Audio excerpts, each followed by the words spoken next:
What's up mga kapwede, kumusta? At ayun nga, andito na yung hinihintay natin.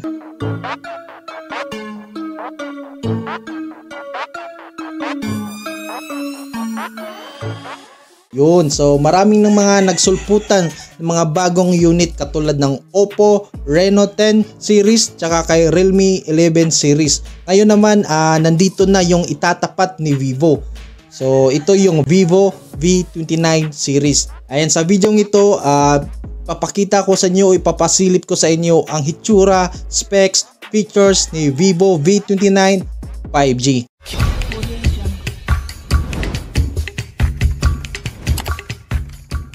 Yun, so ito yung bagong Vivo V29 5G.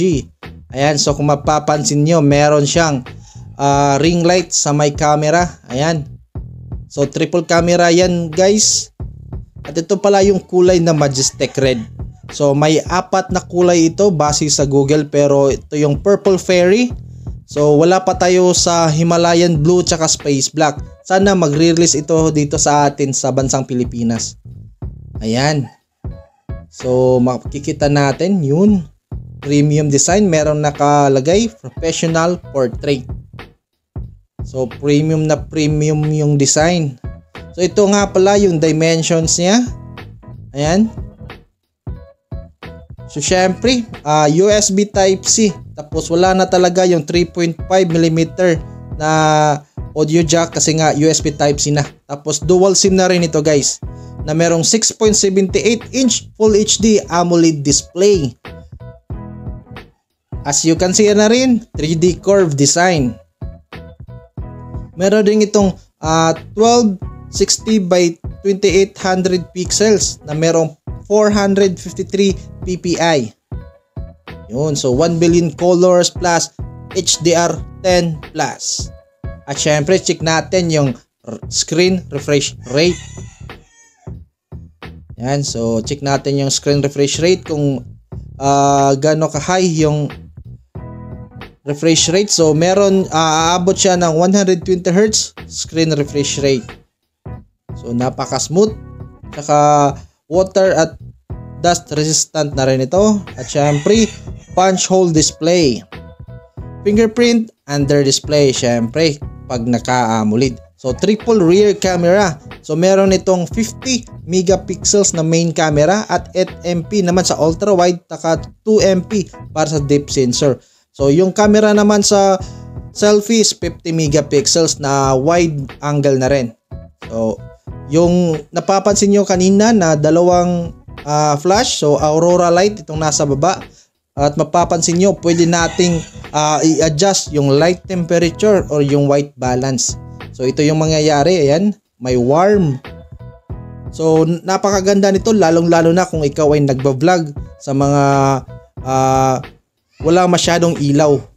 Yun, so aurora light yung tawag dyan.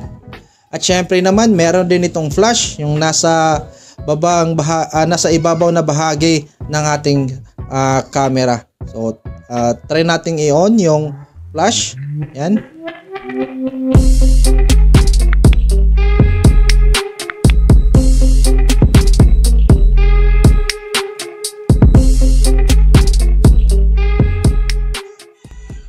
So yan, naka-on na yung flash.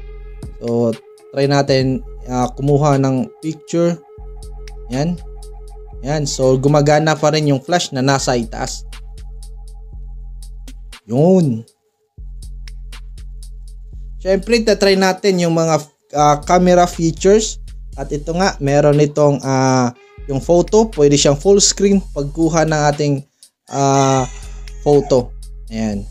So meron itong ultra wide angle na 0.6. Try natin yung 0.6. So 0.6 ultra wide. At syempre ito yung more camera features. Meron tayong slow mo, time lapse, astro, pro mode, sports mode, food, dual view video tsaka live photo. So yan. So napakaganda ng dual view video dahil both rear and front is 50 megapixels. So syempre, huwag kalimutan mag-subscribe dahil gagawa tayo ng camera testing nito. So mag-a-upload tayo. Kaya mag-subscribe ka na para ma-notify ka. Ayan, so napakaraming features. May micro movie, ayan. Yung video nga pala guys, sa rear is nasa 4K yung kaya niyang makuhang resolution. 4K 30 FPS. Kung mag 60 FPS ka naman, 1080p. Ayan. So meron na din itong video stabilization. So front and back merong stabilization. At sa front cam naman guys, kaya niyang kumuha ng 4K rin. Ayan, so 4K resolution. Yon. So ito ay naka 0.8 or wide angle. Ayan, ito yung default. Pwede mo siyang 0.8. Yun, so napakaganda pang selfie. Pwede mag wide angle.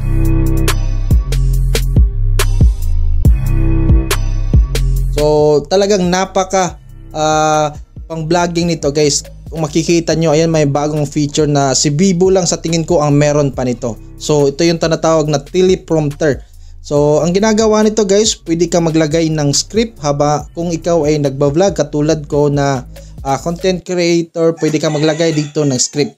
So paglagay mo ng script dyan guys, pwede mo itong basahin habang nagre-record ka sa camera mo mismo. Tignan niyo.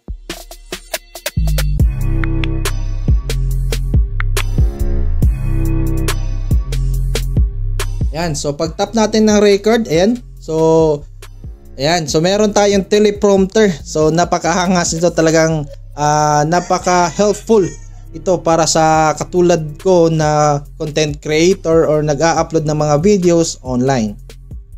Yun, so ito yung isa sa mga nagustuhan ko kay Vivo V29. Yung teleprompter, tapos yung camera hindi tinipid sa megapixels, tapos yung resolution na kaya niyang makuha sa front at saka ng rear camera. Ayan, so yung battery guys is 4,600 mAh at take note, ito ay 80 watts. Ayan, so super fast charge.